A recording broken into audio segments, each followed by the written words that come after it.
Hey, everybody, welcome to Old Ass Movie Reviews, where we sometimes review new movies and we're the old asses. Or are we always the old asses with some old ass movies or some old ass reviewing new movies? I don't know. I think we're always old ass, grumpy old ass, old men Yes. reviewing old ass movies usually. Yeah, usually. Except Did for that make today, we sense? are doing Weird. It's a movie from this year, if I'm not mistaken, Yeah, like 2023. 2022, 2023. Yeah, so very recent. Yeah, 2022. So it's probably out less than a year now, I'm Yeah. guessing. Yeah, this is the pseudo-biographical docudrama of Weird Al Yankovic. The biopic. Yes, pseudo-biopic. Now, if you are familiar with Weird Al, I don't have to explain who Weird Al is. This movie is just like his music videos or just like his songs. It's a parody of his own life. It's a trip. It's a trip. All I can say, I have one question. I because when I first initially heard about Weird Al and it was going to be like a biopic kind of thing, I was like, well, that's interesting. Yeah, Weird Al, okay. And then I saw, I think, the first trailer to it, and I just chuckled. I was like, oh, this is just going to be crazy. There's no it's just way. gonna be stupid. I was just like, there's no way. There's just no way this is going to be real. And I wonder how many people have seen this, and because I think my faith in humanity has lowered so much in the last few years. Understood completely. I just wonder how many people saw this and think that it happened, and how many people think he was. I'm not going to spoil this movie, but how many people think the ending happened? How many people think the stuff just before the ending happened? Like, how many people actually think that his dad was that violent? So I'm gonna back up a little bit. This movie does something that I absolutely love when it comes to humor, and it's something that I try to incorporate in anything that I write or anything that we do or come up with, is take a real situation and exaggerate the living hell out of it till it is so freaking ridiculous. I don't doubt that there might have been times that Al's dad might have been a little violent or a little gruff. It's a generational thing, not excusing it, but I was at the end of that before. So seeing his dad when he got so angry at the accordion salesman, and it was one thing to punch him to get him out of the house, but he was going to kill the dude. He is pummeling him, and there's blood flying, and he's just wailing and wailing and wailing on him, and it just goes on and on and on. The mom has to stop him. Dear, what are you doing? Just go outside and get some air. Yeah, go outside and get some air. Walk it off. You'll feel better. And she tells the salesman, "Stay right there." Yeah, don't get up, don't move, stay right there. He's like, I have a punctured lung, and he's spitting up blood. And he's like, don't worry, I'm not going anywhere. No. Wow. This movie starts with a good joke. I mean, a really funny joke with the mom and the son. She finds the Hawaiian shirt, and she's already worried. But here's what happened to me. This is kind of a funny thing. I was watching this on the Roku channel. Yeah. And I don't think I've watched anything on the Roku channel since this is a first for me. Yeah. But I'm watching it, and all of a sudden I start hearing the logo, the description of the logo coming up. Like there's a voice talking about you the had logo, blah, blah, blah, orange and yellow logo. And I'm like, how the hell? I'm trying to turn this thing off. I got up till I think the dinner, like the dinner time, like when they're first starting to have dinner, trying to turn this thing off. It wouldn't go off. I'm rebooting the Roku like 3 times. 3 times I get up to the dinner. I'm finally like, what? Why can't I get this voice to stop? And there's not an on-off setting for it. You have to hit whatever language it's already checked, to get it to turn off. Did you have to do that, or is that just no? This is the first time I've watched. This is not the first time I've watched anything in Roku. I'm watching a cooking competition right now. Okay. But I didn't have to do that. But you have my Roku is built into the TV, so I don't know if that has anything. Mine's a separate little unit. Mine's part of the TV. Thing is, like, I watched that first section of the movie like 3 or 4 times. I'm trying to turn this thing off, and finally, when I sit down to watch it, like I'm like hearing and seeing what I'm missing the whole time this thing is trying to describe to me what I'm missing if I were blind. Yeah. And I'm like, that would annoy the hell out of me. If I was a blind person, I would just try to listen to it like a radio program. You can figure out basically where everybody's at. For the most part. I mean, they did better for radio, but yeah. But it was funny. Like when I finally saw what the mom was doing and what the dad was doing. And oh my God, this has got every rock and roll biopic or biopic, truism, trope, whatever you want to call it, in this movie. But most of them are stood on their ear. Yes. There's the mom buys, the dad hates accordions, doesn't want his son to have an accordion, don't even look at an accordion. The mom buys the kid an accordion. He learns how to play the accordion. And he's about, what, 15, 16 when he's on the bus with those kids. Now he's talking to these kids who look like stoners back in the 70s. Yeah. They got the long hair. And at first I'm sitting there thinking, oh, this is just going to be a typical, they're going to. I thought they were bullies. Yeah. They're setting them up to bully Weird Al. Turns out these are Weird Al Yankovic's best friends. And they're like, hey, you want to go to a party? He's like, oh, no, I can't go to a party. Well, just use the hey man. And he's like, hey what? Boy. Yeah, the hey boy. You need a hey boy, yeah. What? And I'm going to try not to give everything away, but the first few minutes is just the entire movie just set up perfectly. He's like, what? And the kids are like, oh, don't worry about it. Leave it all to us. So the cut to the mom telling Weird Al, I love you, Alfred. Good night. And you have a good, what was it? Don't let the bed bugs bite. Night visions or night terrors or what? Or night terrors or something. Yeah. And it's like, who says that to their Don't let the bed bugs bite and cause your night terrors. Yeah, that's it. And the door closes, the camera pans over to a straw man in the kid's bed wearing a Hawaiian shirt. Yeah, it's a hey boy. So you're at the party, and I'm like waiting for these kids to just start picking on. And there's I got to add this.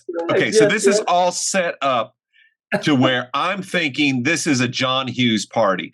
There's going to be alcohol. There's going to be great music. There's going to be girls everywhere. Yeah, and then the party is a polka party.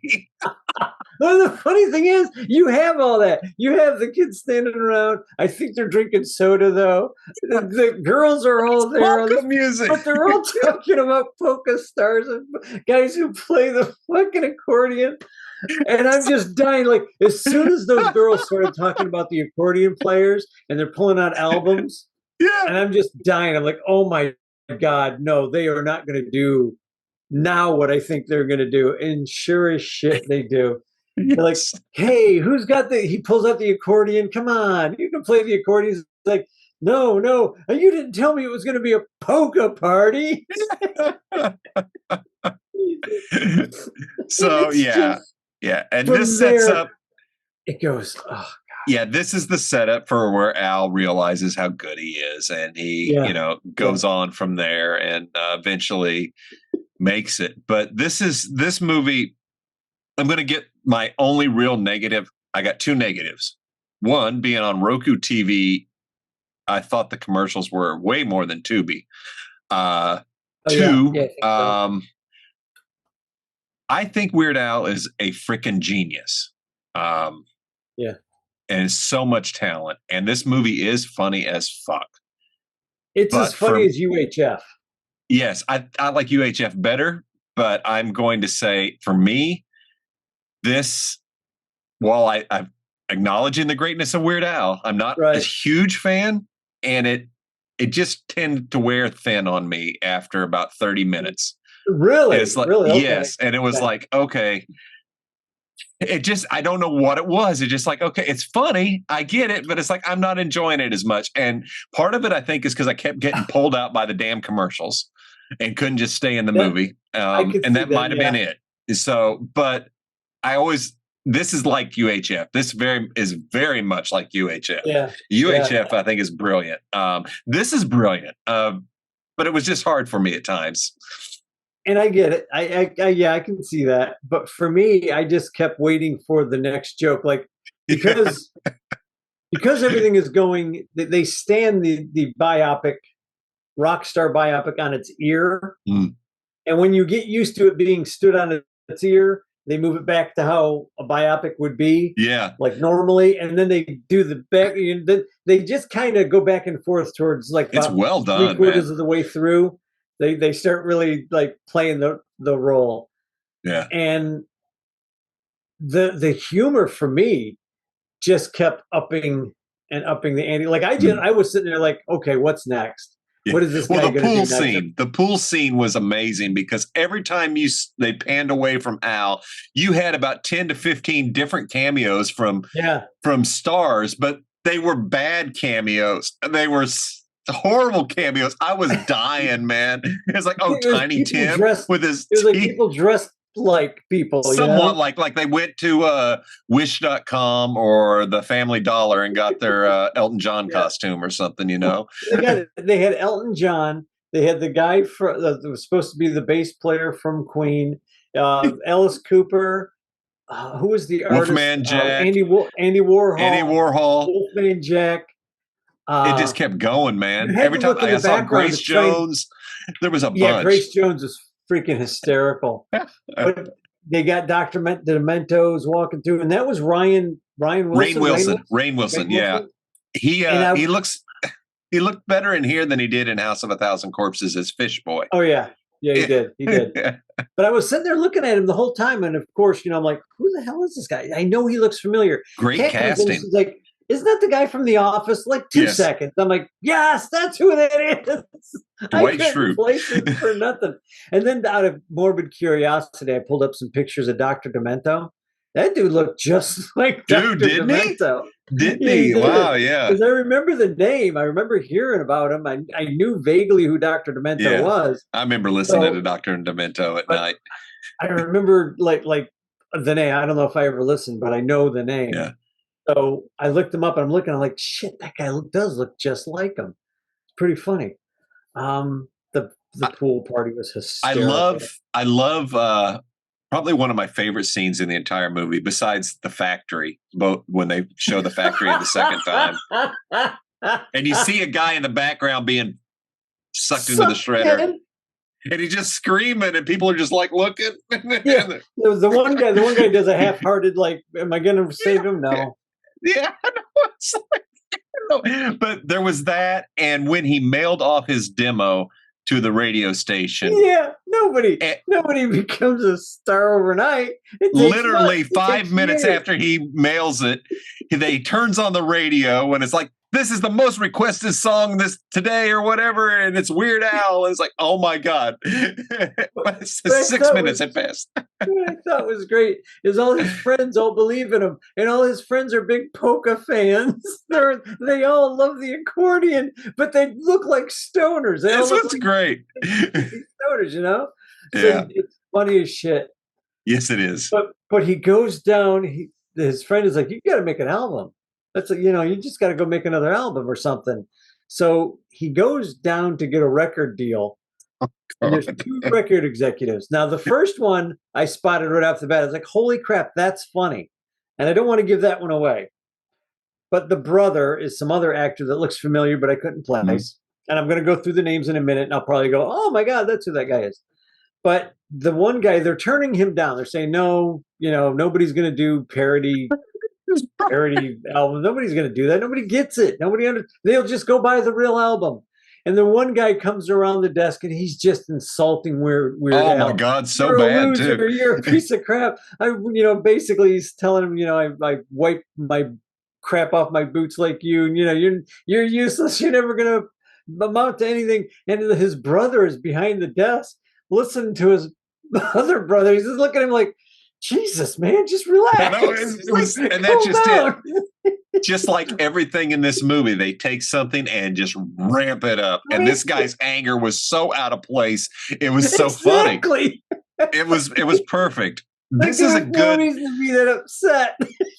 This is a good lesson in comedic writing, at least for me, is watching how all this goes and just taking these situations and making them just take it all the way up, because it makes it really funny then. And it's absolutely hilarious.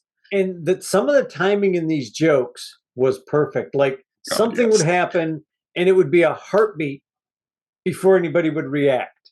Mm-hmm. You know what I mean? Like in the editing, it was like it's well edited. Whoever was directing was like, don't react. Don't do the initial, when it happens, go, oh my God. It's the boom. Oh my God. kind of thing. It was like everything was just like a beat up, or they reacted just a little bit too early. Mm-hmm. And I don't know how to explain it. There was a couple scenes in there where I felt like everybody reacted like just a little bit too early, which made it funny for me. I'm like, oh my God, these guys. Like it might have been purposeful. Yeah.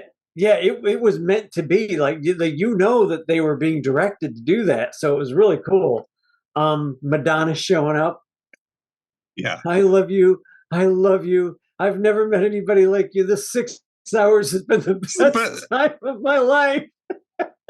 6 hours, but it looks like weeks have passed. It reminded No, it just reminded me of Talladega Nights when Cal Naughton Jr. moves into Ricky Bobby's house and married his wife, and on the same night he's already calling and saying, how do I work the TV? And it's like, what? You just but anyway, it was absolutely ridiculous, and that was beautiful. The fact that like all that happens because something happens to Madonna and they have to go down to South America, which is funny. Pablo Escobar. Hysterical. But what's funny is it all happens after you listen to that 6 hours, you got to figure it's only been like another 2 hours. Yeah, it's all in one day. All this other shit has happened only within about a 2-hour time span. And you're like, when you put it together, you start compressing it. You're like, holy crap, he's only known Madonna for like 10 hours by the time all this crap happens. And it's like she just comes in and destroys every man she's ever met. And he's no different. It was funny. It was funny. It was so funny. Yeah. You know what? I was really impressed with Daniel Radcliffe playing the absolutely hysterical part straight as he was. Because this would not have worked had he been doing the look in the camera and doing the wink. Had he been Jim Carrey? Look at this. Like, am I not funny? This is a funny script. Look at me being funny. He didn't play it that way. He played it very straight. Serious. Yeah, he played straight the whole time, and it worked. So funny. Daniel Radcliffe's a good actor, man. He really is. Fucking ripped too. No, right? At some point, I was just wanting him to put a shirt back on. I'm like, fuck, I know. Dude, I've been working out for months, for a couple of years, and I still don't have a body like that, you little prick. It's magic. It's fucking Harry Potter. Yeah, fucking Harry Potter. Put your shirt on, you little jerk. He's fucking got like a 12. I know, right? Fucking arms are ripped. They're like, there's fuck you, Harry Potter. Exactly. Well, you stupid jerk. But I think that must have been in his contract. I get to take my shirt off, right? Yeah. Whatever. That was Daniel. funny. That was funny. Say the lines. Yeah, he was really good. I guess was it who was Madonna? Was that Evan Rachel Wood? I'm gonna look her up right now. She's in here someplace. Mary Nick Salesman. I'm just going through the basics right now. Hipster teen. What's not in order? It's not. Dave gets his glasses. Yeah, I got to get my glasses because I don't see the girl who played Madonna. Yeah. So. But anyway, this movie was well cast with Daniel Radcliffe, his bandmates. Madonna was really, really well done, and the way her story went and the whole setup on that. Sorry, I was just thinking of everything that happened with her. It was Evan Rachel Wood, yes. Yes, Who? boy, she's. Yeah, I'm looking for her right now. Still haven't run across her. yeah. So, but yeah, there's a lot of There she articles is. Yeah. online of cast side by side with their other people. Yeah, then there was Oprah Winfrey was a good casting. Yeah. Rainn Wilson, of course, looked just like Dr. Demento. Dr. Demento. Yeah, so it was well cast. Everybody was, and the thing is, everybody played this movie seriously. Yeah. Everything was. There was nothing. I don't think there was a meaning. There were jokes, but nobody was. Hey, you're the comedic sidekick. Nobody was trying to be funny. They were just playing it straight. Was funny, said in earnest. Like when the dad just freaks out and starts slapping. This movie could have been made. It's weird because with a juxtaposition, this movie could have been a serious movie. It could have been. It would have had to have had a rewrite, of course, but it could have been taken. But for the most part, everything is there. Father, the mother. I'm looking for the mom. I wanted to see who played the mom. Was that Julian Nicholson? I'm not sure who it was, but she was really good. Yeah, and that was, oh my God, the salesman Thomas Lennon. But I'm going to run down the names real quick. Yeah, go right ahead. Was the grizzled narrator's voice, which was great because you're so used to hearing Weird Al, and it's like, wait a minute, that's not even him narrating. Yeah, he's got this voice and he's talking like this. And this is the time when this happened. And this is, oh, let me go back and we'll talk about this some more. And it's just like a guy who's had too much whiskey and too many cigarettes. Daniel Radcliffe as Weird Al. Lin-Manuel Miranda as the doctor. That's the guy who's in the very beginning. Yes. When Weird Al has come into the emergency room. I honestly thought that was the guy from Foo Fighters. That's who I thought that was initially. Richard Aaron Anderson was a young Al. Rainn Wilson, of course, was Dr. Demento. Julian Nicholson was Mary, which I think was his mom. Toby Huss was Nick. I think that was supposed to be his dad. Thomas Lennon, like I said, was the salesman. David Bloom was teenage Al. And then you had Kanush Tafreshi was Kip, which was one of his friends. Andrew Stephen Hernandez as Andrew Hernandez or Robbie. One of the teen hipsters was Paloma Esperanza Rabinov. Yeah, this is where it gets interesting. This movie is filled with a lot of names, especially when you see who all the cameos were famous people. I'm looking through here right now. I'm like, holy crap. Scott Aukerman was police officer. Johnny Pemberton was Johnny Barf. Jonah Ray was Jonah Barf. Jesus. Jeremy Bohm was Jeremy Barf. I'm trying to figure out who these guys were because they don't. I don't know. They don't look like the characters at all. Jack Lancaster was one of his bandmates. Jim Spencer Treat Clark was Steve. That was another of his friends and bandmate. Tommy O'Brien, another bandmate and friend. I don't want to read that name because it'll give too much away. One of the hecklers was Patton Oswalt in the biker bar. When the fight breaks out. That was funny. So that stop right there because that was absolutely hilarious, and it was reminiscent of the Blues Brothers playing the country bar. So you get this biker bar. You're expecting it all big, hard, heavy. Just these. I mean, the punk band got booed off the stage. Didn't just get booed off. They got beat up, dragged off the stage. But Weird Al and his accordion and his bandmates playing Rocky Road won the tough crowd over. I thought that was great. I like how the band does it. No, man, you can do this. You can do this. And he's like, no, he's trying to get away. And they grab him. They twist him around. They basically push him by force out on the stage. And he starts playing I Love Rocky Road. And his band, one of his guys is like, oh my God, he needs help. He needs some help. Yeah, because you could tell he was missing all the accompaniments. He was just playing a little bit of the accordion. So he goes out there and his friend starts playing the drums, boom, boom. And then the guy comes out with a bass, the other guy comes out with a guitar. So it's all melding together. And everybody's like, ah, yeah, this is great, all the bikers. And then one lady goes up to the bartender and says, give me a, what was it? Give me a margarita or no, give me, yeah, it was give me a margarita or a I gin don't or even something. remember. Yeah. Give me an ice cream cone. And the guy's like, well, we don't Oh, sell yeah. ice cream here. And she grabs him and pulls him over the bar. She's like, by the time this song's over, you better have ice cream or there's going to be a riot. Yeah. And everybody's looking for ice cream by the end of the goddamn song. Now, I can't help but think, as somebody who really loved the series Sons of Anarchy that dealt with biker gangs. And when I always make the joke about the show is because one of their covers was they opened a fucking ice cream shop in town. So you have these outlaw bikers running an ice cream store. And so when I saw that ice cream in a biker bar, and it's like, oh, this is perfect. I wonder if it was a nod to Sons of Anarchy's ridiculousness of running an ice cream shop. It could be. It could have been. Ice cream and AKs. Probably written around that same time. I want to see. The hell? Wolfman Jack was played by Jack Black. Jack Black, yeah, which is funny. Here's Salvador Dali was played by Emo Phillips. I didn't know. I would have never guessed that.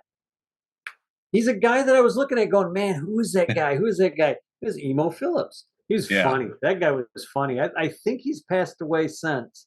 I could be wrong on that. If somebody knows, let me know. I think Emo is definitely still around. Is he? Okay, good. Yeah, I'm pretty sure of it. Pretty sure. Yeah, the Oprah Winfrey. Yeah. Arturo Castro. Arturo Castro played Pablo Escobar, which is funny. I'm not giving anything away there because that's hysterical. Everybody else looks like they're just like floor managers and stuff like that. But there's some really good, like you said, there's a lot of names in here. People who show up that you're like, oh my gosh. Yeah. And they're doing just little bit parts, like very small parts. But it looks like they've got almost everybody who, if you had a line or showed up on camera for 2 seconds, you're on that list. There's on IMDb, which is really cool. Christopher Williams played Coolio, uncredited. Now, see, that was really, I love that when he did Amish Paradise, which is, they had it where his dad wrote it because, you know what, his dad will explain why he hates the accordion, and I think you all should watch it for that. Just for that. But seeing Coolio in the audience just glaring, because we know Coolio was the only artist to go batshit stupid over having his song parodied. Oh, you know what I'm trying to say. Parodied. Wow, that's not English. It was funny. Kat and I talked about that a little bit, and I remember when that got to be a thing. Yeah. And basically, Weird Al Yankovic was like, "Well, we never do a parody of somebody's song if we don't get permission, because we just won't do it." So we got permission; it's there. And Kat said that a few years, or I'm not sure how long it was afterwards, but I guess a while later, after all that crap came out, Coolio came out and was like, yeah, it turns out we probably did give him permission. Yeah. I'm like, how could you not know that? This is your biggest song ever that you ever made. You're not going to just poop on it. No, he knew, and he just felt like it. It was my understanding when Coolio made that song that I mean, it meant something to him. It was he obviously had his heart into it, like an artist would do. And it's a great song. It is one of my favorite.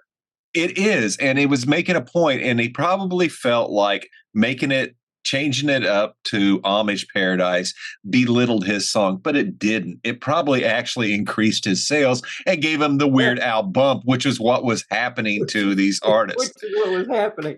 Which is what happens with Madonna. That whole relationship. That movie is worth watching just for the Madonna Weird Al relationship. Oh my God, it's crazy. It's so funny. Oh my God, it's so funny. Like right off the 6 hours has been the greatest day of my life. Been the greatest. I'm in love with you. I can't live without you. See, I'm like, I know it's only been about 8 hours at this point.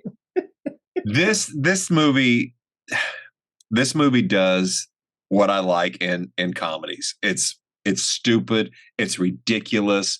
Yeah. It's done so well. It reminds me very much of Airplane, Police Academy. This type of very witty, quick humor. You really have to pay attention in this movie. There's a lot of stuff going on in the background. A lot. So it's well done. It's well written. Hell, I dig it.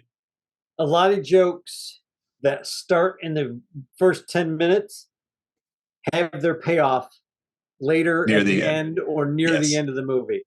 Because you're sitting there, you're like, well, why would they do that? Like there was something in the what was it? There was something on a shelf. Something I saw that I went, oh my God, that's going to come back. It was like the gun on the shelf. Like, I know that's going to, and I forgot what it was, but there was a joke there that wound up coming back towards the end of the movie. Right. It's a comedy that doesn't take itself seriously, and it never wants you to take it seriously. They want you to have fun right off the bat. There's a lot of winks. There's a lot of winks at the audience without physically breaking the fourth wall. Yeah.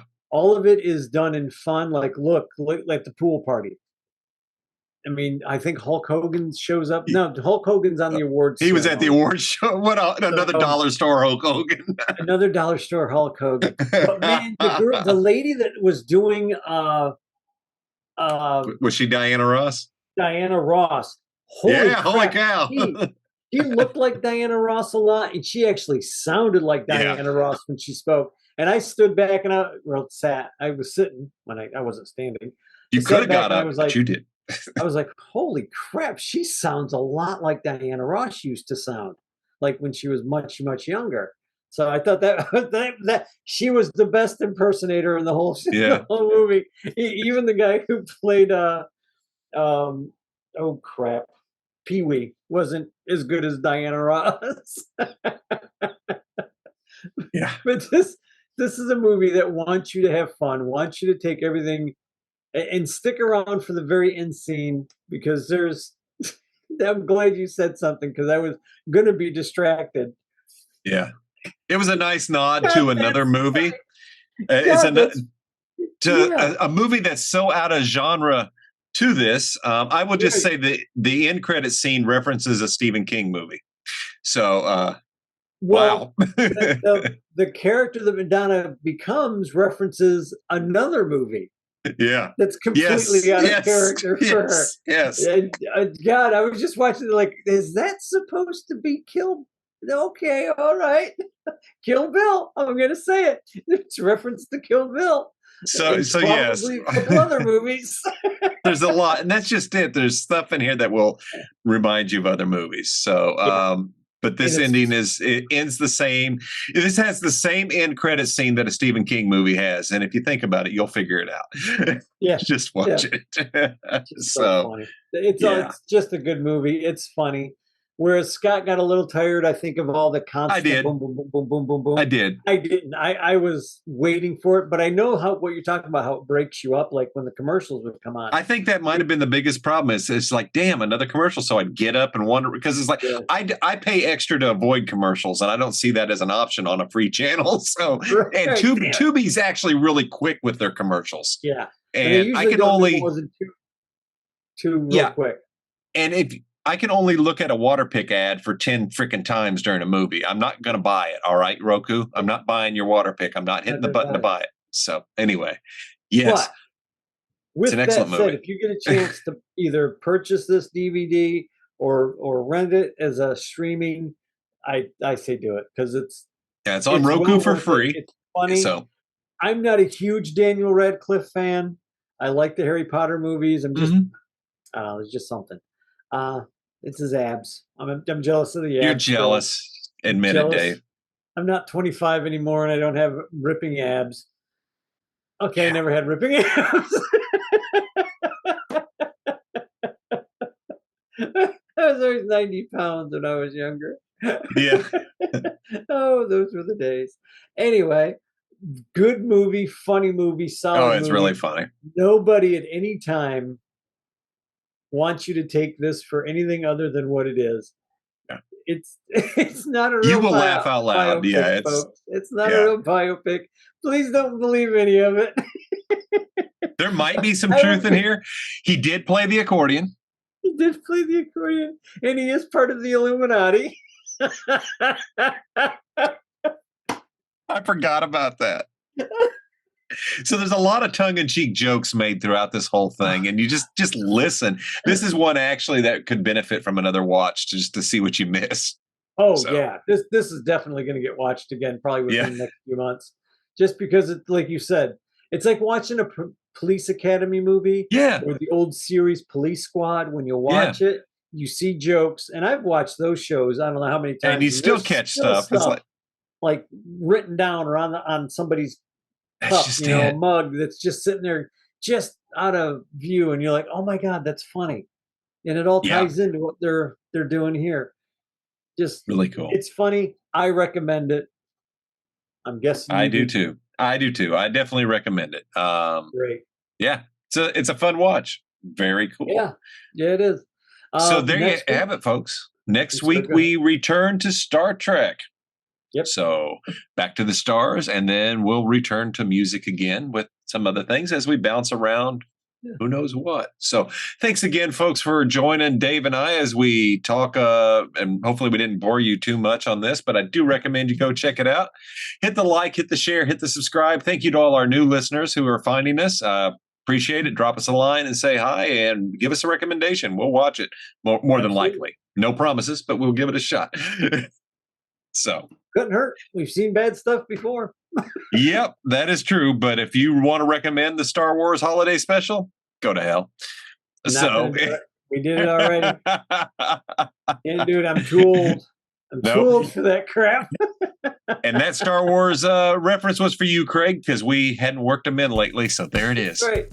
Yeah, we didn't work one in this time. Nope, just then. So tune in next time. We might even talk Doctor Who.